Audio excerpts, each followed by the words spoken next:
नमस्कार दोस्तों, मैं किस्साबाज वाला लेकर आया हूँ विश्वविख्यात लेखकों की कहानियों का गुच्छा। दोस्तों, अगर हमारी कहानी आपको पसंद आए तो इसे लाइक, सब्सक्राइब और शेयर जरूर करें। तो आइए बिना देर किए शुरू करते हैं हम आज की कहानी। कहानी का शीर्षक है दिन ढला रात हुई। इसे लिखा है डॉक्टर शोभा घोष ने। बहू, अब जाकर सो जाओ। आवाज सुनकर सुधा चौंक पड़ी। घूमकर देखा, ससुर जी खड़े थे। उसे बड़ा ही संकोच हुआ। अपने दुर्भाग्य की पीड़ा में स्वयं जले, पर दूसरों को जलने का उसका क्या अधिकार है। सर नीचे किए वह चुपचाप जाने लगी। चौधरी जी ने बुलाया, सुनो बहू। सुधा रुक गई। मैंने तुमसे जो बात पूछी थी उसके लिए तुमने कुछ सोचा है? पिताजी, नहीं नहीं, मुझसे ऐसा नहीं होगा, नहीं होगा। चिल्लाती हुई वह पागल की तरह अपने कमरे में चली गई और बिस्तरे पर पड़कर सिसक सिसक कर रोने लगी। पिता की इकलौती बेटी थी सुधा। बचपन से ही लाड प्यार में बड़ी हुई। दुख का नाम तो उसने कभी सुना ही नहीं। गुलाब सी कोमल, चंपा सी सुंदर, मुख पर अल्हड़पन की छाप। छोटी उम्र में ही शादी की पिता ने। लड़का योग्य था, पर चांद में भी काली रेखाएं मौजूद होती हैं। सब गुणों के होते हुए भी एक बात जो अखरने वाली थी, वह थी वह फौज में काम करता था। रिश्तेदारों ने आपत्ति की, माँ ने भी घोर विरोध किया। बोली, बेटी की इच्छा पूर्ण करने के नाम पर आप उसका सुख लूटना चाहते हैं, सुहाग लूटना चाहते हैं। पर बेटी की इच्छा के सामने आखिर माता पिता दोनों को झुकना पड़ा। अनिल से सुधा की शादी हो गई। बड़ी धूमधाम से शादी हुई। सभी ने बधाइयां दी। मंगल कामनाओं की वर्षा, आनंद लहरों की पूर्व छटा। सभी सुधा के भाग्य की सराहना करने लगे। सहेलियों ने कहा, अगले साल तेरे मुन्ने के लिए झूला लेकर आऊंगी। उसके गुलाबी गाल शर्म से लाल हो गए थे। उसने कहा, धत। छुटपन से ही सुधा को रानी पद्मिनी, दुर्गावती, लक्ष्मीबाई आदि वीरांगना की कहानियां बड़ी अच्छी लगती थीं। सोचती थी कितनी अच्छी थी वे वीरांगनाएं। देश के आन पर स्वयं मर मिटी। स्वयं उसने बंदूक चलाना, घोड़े पर चढ़ना, कार चलाना, साइकिल चलाना, तैरना आदि सीखा।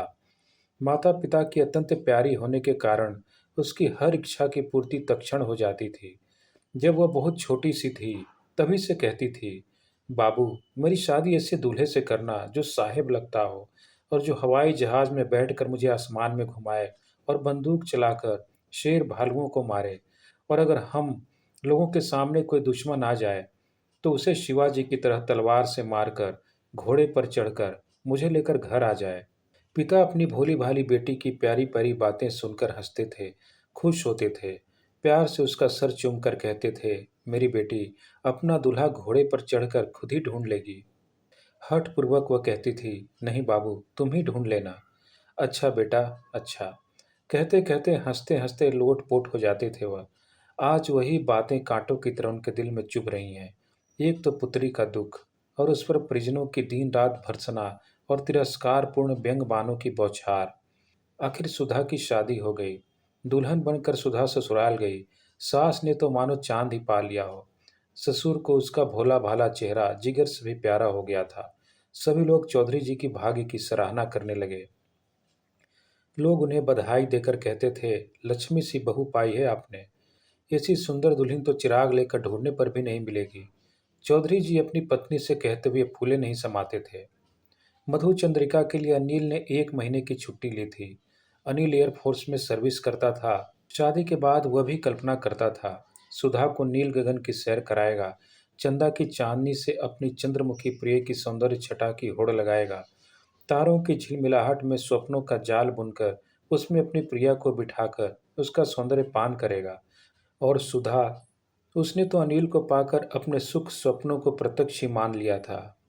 जैसी कल्पना की थी, ठीक वैसा ही दूल्हा मिला है उसे। आखिर बाबू ने इसे कहाँ से खोज निकाला। सोच सोच कर वह आनंद विहल हो उठती थी। भाग्य से, नहीं नहीं, परम भाग्य से ऐसा वर मिलता है किसी को। मधु चंद्रिका की तैयारी होने लगी। अनिल की छुट्टियां भी स्वीकृत हो गईं। 1 महीने के भीतर उसने केवल दार्जिलिंग का प्रोग्राम बनाया था। वहां जाकर क्या क्या देखना है, क्या क्या करना है, सारा प्रोग्राम बन गया। इधर रोज ही शॉपिंग होती थी। किस साड़ी के साथ कौन सा ब्लाउज, कौन सा गहना सेट, सब क्रम से सजाकर बॉक्स में भर कर रख दिया गया। सास ने कहा, बहू, देखो तुम्हारे लिए बाबूजी सिंदूर का पैकेट ले आए हैं। लाओ, नई वाली चांदी की डिबिया में भर दूं।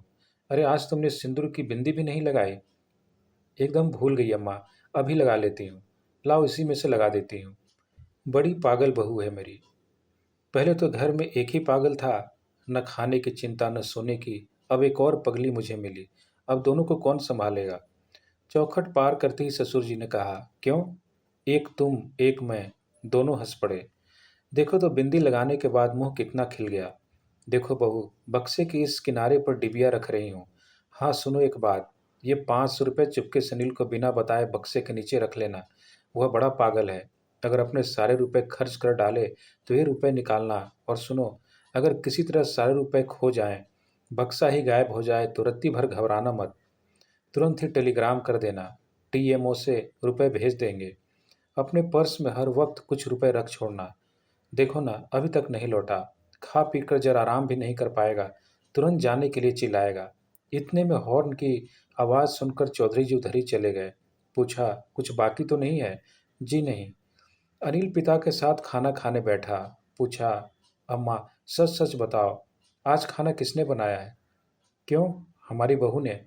झूठ, एकदम झूठ। हर दम खुद बनाकर अपने बहू का नाम बतलाती हो। मैं दूर से ही तरकारी का रंग देखकर और महक सूंघकर समझ जाता हूँ कि खाना किसने बनाया है। रहने दो। तूने समझ क्या रखा है हमारी बहू को। लाखों में एक है हमारी बहू। उसी समय दरवाजे पर जोर से नोक हुआ। सबका ध्यान उधर ही चला गया। नौकर ने आकर बतलाया कि भैया नौकर ने आकर बतलाया कि भैया जी का अर्जेंट टेलीग्राम आया है। अनिल ने गिलास के पानी से हाथ धोकर जाकर टेलीग्राम ले लिया। जाकर बैठक में बैठ गया। उसे लौटने में देर होते देखकर माँ वहां गई। पता चला संकटकालीन स्थिति की घोषणा कर दी गई। युद्ध प्रारंभ हो गया है। इस कारण उसकी छुट्टियां रद्द कर दी गईं। सैनिकों के लिए रसद लेकर जहाज ले जाना है उसे। आज अभी इसी क्षण जाना है उसे। माँ की आंखें भर आई। पिता ने दीर्घ श्वास ली।